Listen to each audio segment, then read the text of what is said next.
Bolacha bor jarlab. Ulug'ichim, spermamdan paydo bo'lgan bolacha sochini oldirgani qo'rqadi. Nimaga? Sochini oldirsa uni hech kim tanimaydi, rekomendatsiyaga chiqmaydi jarlab. Sochchasi bor, 4 tagina.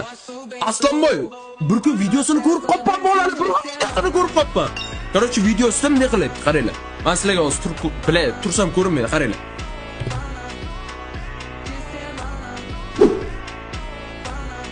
Ana o'zini tutishlari jallab. Bola tarzı qimillashimgacha gapirayotib qolgan. Ya suka odamlarning miyasi ishlamaydimi? Tushunib bo'lmaydi. Yarimta bolacha sochini oldirgani qo'rqadi. Sochini oldirsa, uydagilar u bolaga qaramaydi, ko'chada qizlar qaramaydi, Instagramda videosini hech kim ko'rmaydi. Shuning uchun pox o'ynayapti.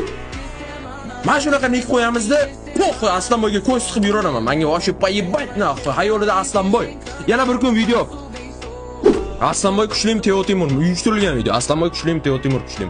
Конечно, Teo Timur kuchli deb turibdi qiz. Aslonboy chiqsa. Aslonboy geyu, jallab qanaqa.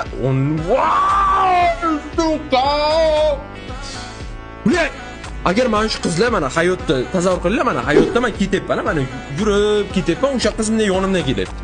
Bitta ko'z-ko'zga tushib qoldik, o'sha qiz meni ko'rib qoldi.